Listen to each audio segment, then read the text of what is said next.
मुख्यमंत्री पुष्कर सिंह धामी का आज नैनीताल दौरा। अधिकारियों के साथ विकास कार्यों को लेकर करेंगे बैठक। नैनीताल में ही रात्रि प्रवास पर सीएम रहेंगे।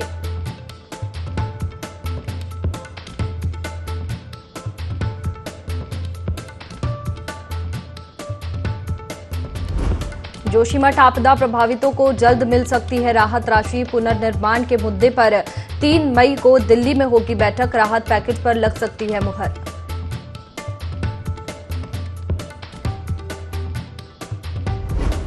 बीस मई को खुलेंगे हेमकुंड साहिब के कपाट। खराब मौसम के बीच बर्फ हटाने में जुटे सेना के जवान। ग्लेशियर काटकर बनाया मार्ग।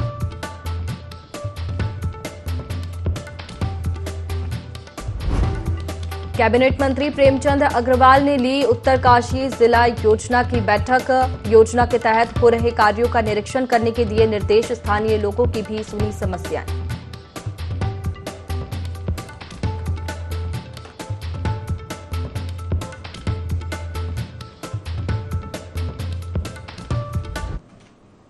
नमस्कार, आप देख रहे हैं देवभूमि लाइव। मैं हूं आपके साथ में वैष्णवी और खबरों की शुरुआत देहरादून से, जहां मुख्यमंत्री पुष्कर सिंह धामी नैनीताल दौरे पर रहने वाले हैं। जिले के अधिकारियों के साथ सीएम बैठक करेंगे। पार्टी कार्यकर्ताओं से भी मुलाकात करेंगे। नैनीताल में ही रात्रि प्रवास पर मुख्यमंत्री रहेंगे।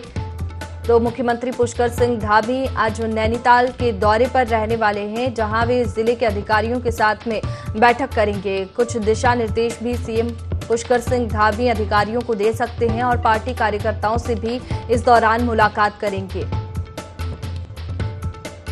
नैनीताल में ही रात्रि प्रवास करेंगे मुख्यमंत्री पुष्कर सिंह धामी। नैनीताल दौरा आज उनका है और जिले के अधिकारियों के साथ सीएम पुष्कर सिंह धामी बैठक करेंगे। पार्टी कार्यकर्ताओं से भी मुलाकात करेंगे। इसके साथ ही नैनीताल में ही रात्रि प्रवास करेंगे।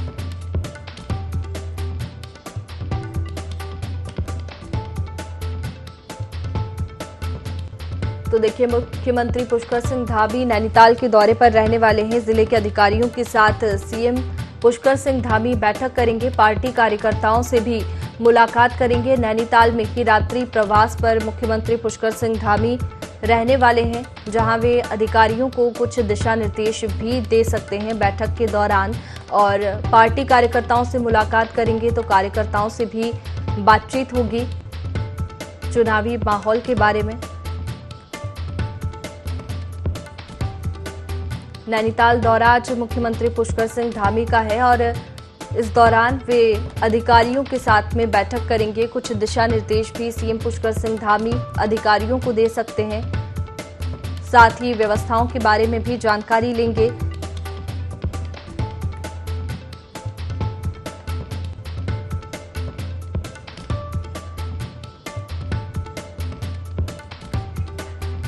चलिए जानकारी लेंगे। ब्यूरो चीफ आकाश हमारे साथ फोन लाइन पर जुड़ गए हैं। आकाश, जिले के अधिकारियों के साथ भी सीएम बैठक करने वाले हैं, क्या कुछ दिशा निर्देश मिल सकते हैं? देखिए, बिल्कुल मुख्यमंत्री पुष्कर सिंह धामी आज नैनीताल जिले के दौरे पर हैं और जहां पर आज नैनीताल जिले में अगर आप सबसे पहले बात करें तो मुख्यमंत्री काशीपुर जाएंगे, जहाँ पर एक कार्यक्रम में वो शिरकत करेंगे।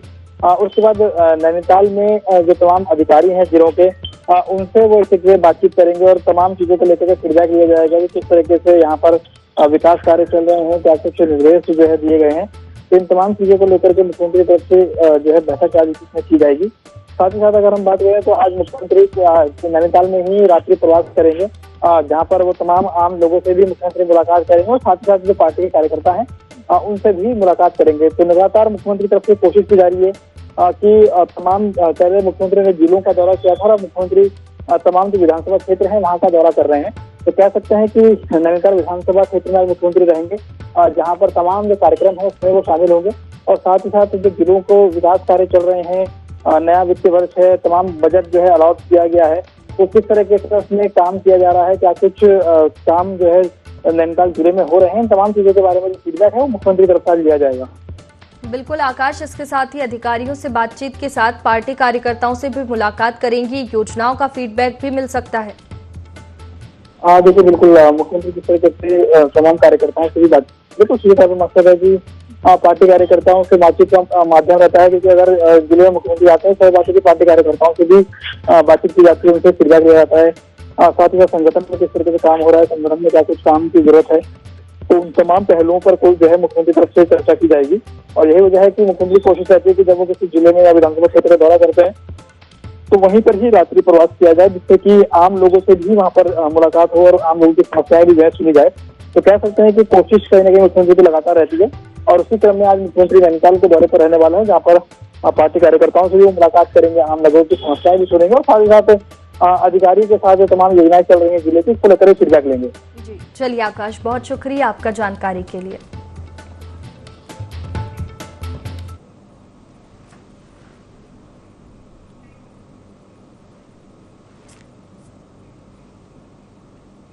आगे बढ़ते हैं देहरादून से खबर, जहां उत्तराखंड में फिर मौसम का मिजाज बदलेगा। चार धाम समेत पहाड़ी क्षेत्रों में बर्फबारी का अलर्ट जारी किया गया है। 29 अप्रैल से 3 मई तक मौसम का मिजाज बदलेगा। चार धाम सहित पहाड़ी क्षेत्रों में मौसम विभाग ने बर्फबारी का अलर्ट जारी किया है। मौसम विभाग ने मैदानी जिलों में बारिश की संभावना जताई है। तो देखिए, चार धाम यात्रा भी इसकी वजह से प्रभावित हो सकती है, क्योंकि जिस तरीके से उत्तराखंड में मौसम लगातार बदल रहा है, बर्फबारी जैसी स्थिति वहां पर बन रही है, तो चार धाम यात्रा, गंगोत्री, यमुनोत्री, केदारनाथ और बद्रीनाथ जो यात्राएं शुरू हुई है, उसको लेकर के भी प्रशासन ने तमाम तैयारियां की है, व्यवस्थाएं की है, ताकि किसी भी श्रद्धालु को कोई अव्यवस्था न हो। तो 29 अप्रैल से 3 मई तक मौसम का मिजाज बदलेगा, यह अलर्ट जारी किया गया है। उत्तराखंड में फिर से मौसम का मिजाज बदलेगा। बर्फबारी लगातार उत्तराखंड में देखने को मिल रही है और चार धाम समेत पहाड़ी क्षेत्रों में बर्फबारी का अलर्ट जारी किया गया है। 29 अप्रैल से 3 मई तक का मौसम का मिजाज बदला रहेगा और मौसम विभाग ने बर्फबारी का अलर्ट जारी किया है, जिसको लेकर के तमाम तरह की तैयारियां की गई है उत्तराखंड में।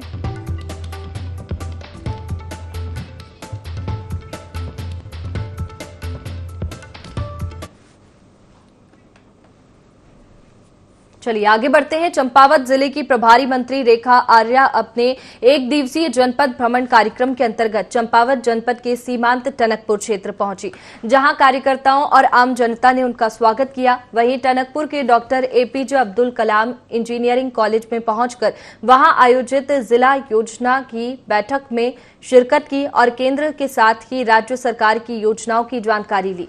वहीं मीडिया से चर्चा के दौरान उन्होंने कहा कि चंपावत जिला योजना के अंतर्गत इस बार चंपावत जनपद को 26% अतिरिक्त बजट आवंटित किया गया है। बजट संबंधित सभी कार्य समय से पूरे हो चुके हैं।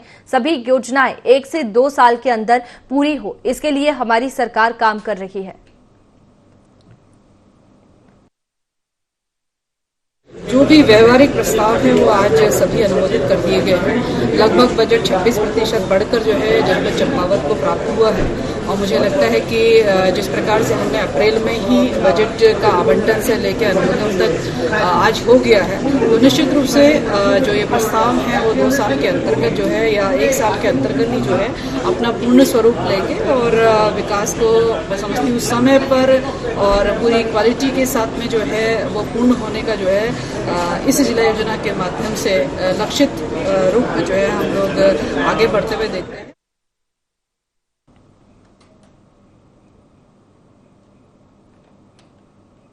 तो देखिए, बीजेपी कार्यकर्ताओं ने उनका स्वागत किया। मंत्री रेखा आर्या टनकपुर दौरे पर पहुंची, जहां पर जल्द सभी योजनाएं पूरी होगी, ऐसा उन्होंने कहा है।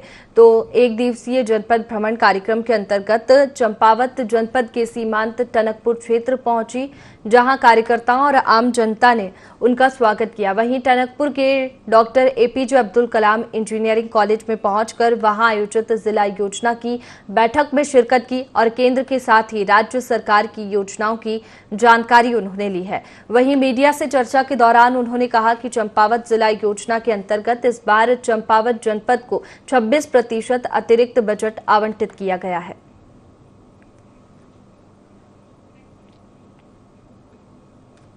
चलिए आगे बढ़ते हैं। लोकसभा 2024 का चुनाव नजदीक आ रहा है, जिसको देखते हुए सभी राजनीतिक पार्टियां अभी से ही अपनी तैयारियों में जुट गई है। इसी के तहत हरिद्वार में साधु संत इस बार सभी राजनीतिक पार्टियों से संत को टिकट देने की मांग कर रहे हैं। इस दौरान कांग्रेस के राष्ट्रीय प्रवक्ता प्रमोद कृष्णम ने संतों की मांग का समर्थन करते हुए कहा कि सांसद ही नहीं, उत्तर प्रदेश के मुख्यमंत्री की तरह ही उत्तराखंड का मुख्यमंत्री भी किसी साधु संत को होना चाहिए, तभी देवभूमि का विकास होगा। वहीं इस पर महामंडलेश्वर स्वामी प्रबोधानंद गिरी का कहना है कि हरिद्वार देवभूमि का द्वार है, इसलिए यहाँ का सांसद संत होना चाहिए। हरिद्वार संतों ने की पार्टियों से टिकट की मांग।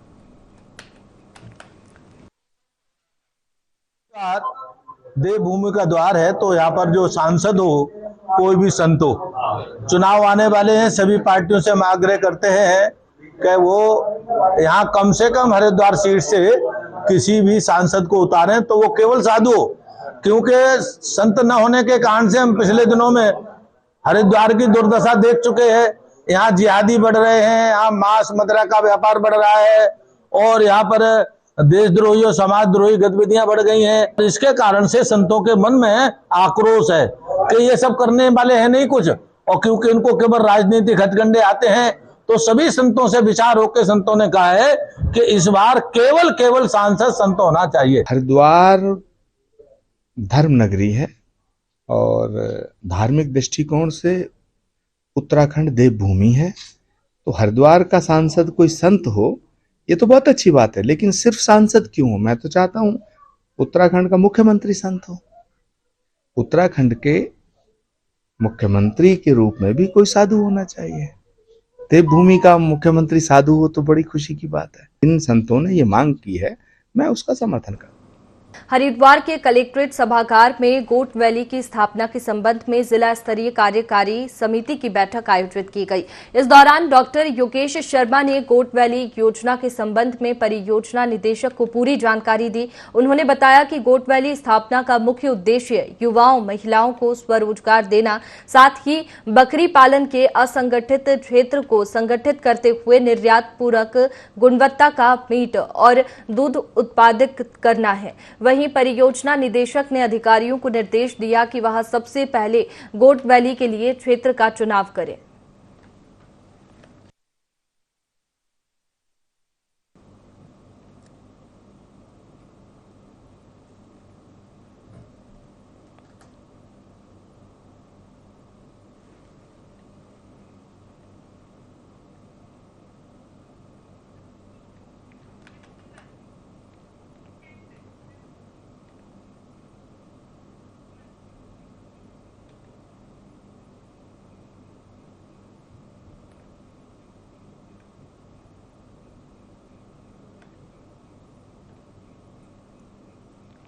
कांग्रेस प्रवक्ता नवीन जोशी ने एक बार फिर भाजपा के मन की बात कार्यक्रम पर सवाल उठाए हैं। उन्होंने कहा कि भाजपा के मन की बात पूरे देश की जनता, प्रदेश की जनता सुनती है और भाजपा को लोगों की बात भी सुननी चाहिए। वहीं उन्होंने चारधाम यात्रा पर भी सवाल खड़े किए और कहा कि चारधाम यात्रा में स्वास्थ्य सुविधाओं में हो रही कमी को उन्हें देखना चाहिए।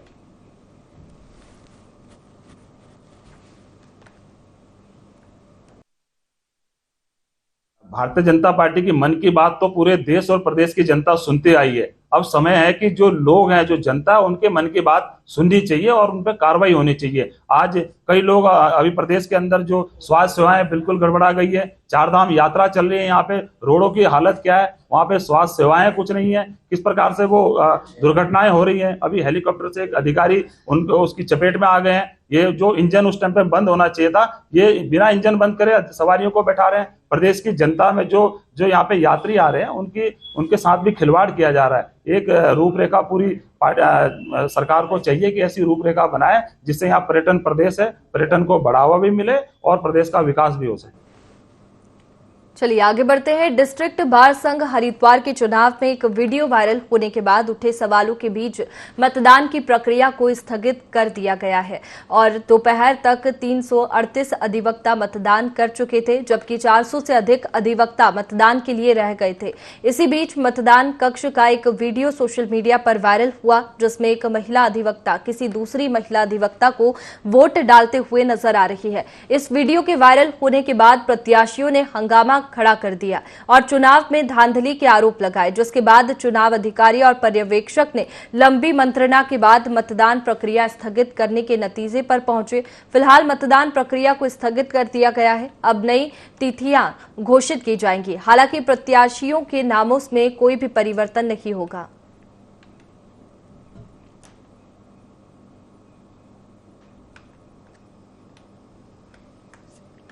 मसूरी की माल रोड पर लोक निर्माण विभाग की ओर से सुदृढ़ीकरण का काम किया जा रहा है। इस दौरान काम की गुणवत्ता और धीमी गति के साथ काम करने को लेकर व्यापार संघ ने धरना प्रदर्शन किया और सीजन से पूर्व व्यवस्थाओं को दुरुस्त करने की बात कही। इस दौरान व्यापारियों ने शहर की सड़कों की दुर्दशा को लेकर अपना विरोध दर्ज किया।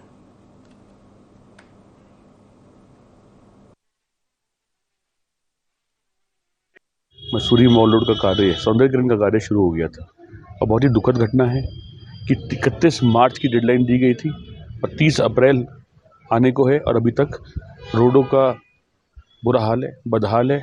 जगह जगह मलबे के ढेर लगे हैं, जगह जगह नालियां टूटी हुई हैं, मलबे भरे हुए हैं, चेम्बर टूटे हुए हैं, बिजली की तारें टूट गई हैं और सरकार और प्रशासन द्वारा इस तरफ कोई ध्यान नहीं दिया जा रहा है। पूरी मसूरी अस्त व्यस्त है। इसी विरोध में हमने धरना प्रदर्शन किया था। साथ में कल रघुवीर भाई जो हमारे इंदिरा कॉलोनी के निवासी थे मसूरी के, उनकी मृत्यु हो गई। इस सब के पीछे कौन है, कौन जिम्मेदार है, इसी सब को लेकर आज हमारा धरना था। आगे बढ़ेंगे। यमुनोत्री धाम के कपाट खुले हुए अब तक 6 दिन हो गए हैं और इन 6 दिनों में अब तक कुल 50,000 से अधिक श्रद्धालु मां यमुना के दर्शन यमुनोत्री धाम में पहुंचकर कर चुके हैं। लेकिन कपाट खुलने के बाद हो रही बारिश ने प्रशासन के दावों की पोल खोल दी है। पार्किंग गड्ढों और कीचड़ में तब्दील हो गई है। पार्किंग में बिजली की कोई व्यवस्था भी नहीं है। इस तरह की अव्यवस्थाओं से लोग परेशान हैं।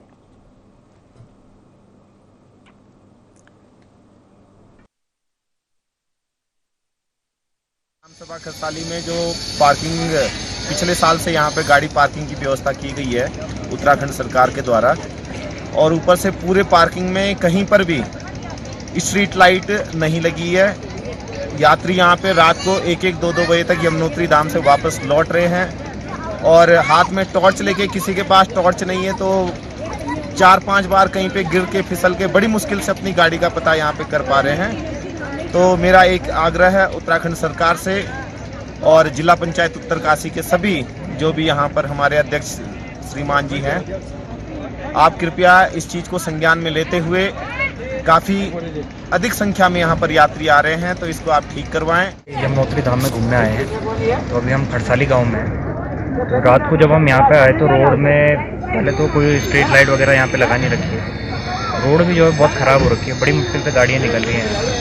अभी आपने वीडियो में देखा ही होगा कितनी सारी यहाँ पे गाड़ियाँ आ रखी हैं और कितने सारे लोग आ रखे हैं, लेकिन उनके लिए कोई पुख्ता व्यवस्था यहाँ पे नहीं कर रखी है। रात को लाइट ना होने के कारण यहाँ पे किसी दुर्घटना की भी संभावना है और रोड की जो स्थिति है वो बहुत ख़राब है। तो इस पर कहीं ना कहीं जो भी प्रशासन है, जो भी लोग हैं, उनको इस पर ध्यान देना चाहिए। तो यहाँ की रोड, लाइट और पानी, जो बेसिक एमिनिटीज़ हैं, बेसिक चीज़ों को यात्रा सही से चलाने के लिए, सुचारू रूप से चलाने के लिए बेसिक एमिनिटीज़ के ऊपर जो है ध्यान देना चाहिए। यहाँ पर यमुनोत्री की यात्रा खुल चुकी है, हजारों लोग आ रहे हैं, लेकिन जो यहाँ बस अड्डा लग रहा है, चारों तरफ प्लास्टिक फैली हुई है और जो है शौचालय की आप स्थिति देख रहे हैं, पर्यटन विभाग की तरफ शौचालय बन रहा है, अभी तक तैयार नहीं हुआ। जब यात्रा खत्म होगी तब जाके तैयार हो पाएगा। और लाइट की यहाँ कोई अंधेरे में लोग घूमते हैं, व्यवस्था नहीं मिल पाती लाइट की। तो हम यही चाहते हैं कि यहाँ पर सुविधा, स्वच्छता का अभियान चले और शौचालय जल्दी से जल्दी बने और लाइट की व्यवस्था रहे। रात को लोग अंधेरे में जो है इधर उधर अपनी गाड़ियों का पता और व्यवस्था होटल नहीं ढूंढ पाते हैं। चारधाम यात्रा को लेकर हरिद्वार की सहायक संभागीय परिवहन अधिकारी ने विस्तृत जानकारी दी। रश्मि पंत ने बताया कि चल रही चारधाम यात्रा को लेकर परिवहन विभाग की भूमिका बहुत महत्वपूर्ण है। रश्मि पंत ने बताया यात्रा में जो भी गाड़ी जाएगी उन गाड़ियों की फिटनेस की जांच भी हम करेंगे। यात्रियों के ग्रीन कार्ड परिवहन विभाग ने जारी किए हैं, साथ ही उनका हेल्थ चेकअप भी किया जाएगा। विभाग ने बाइक स्क्वाड का भी गठन किया है जो निरंतर चारधाम यात्रा पर ड्यूटी करते हुए सुरक्षा से संबंधित सभी बिंदुओं पर ध्यान रखेगी।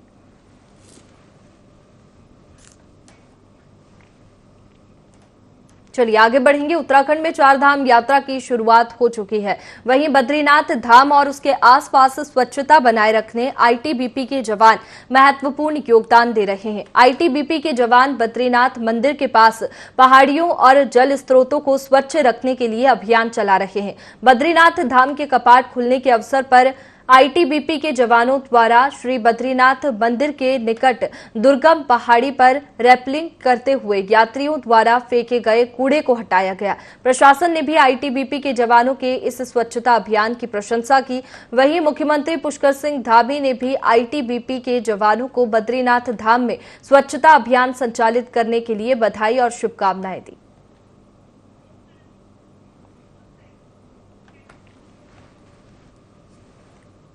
फिलहाल देवभूमि लाइव में इतना ही। आप बने रहिए IND 24 पर। नमस्कार।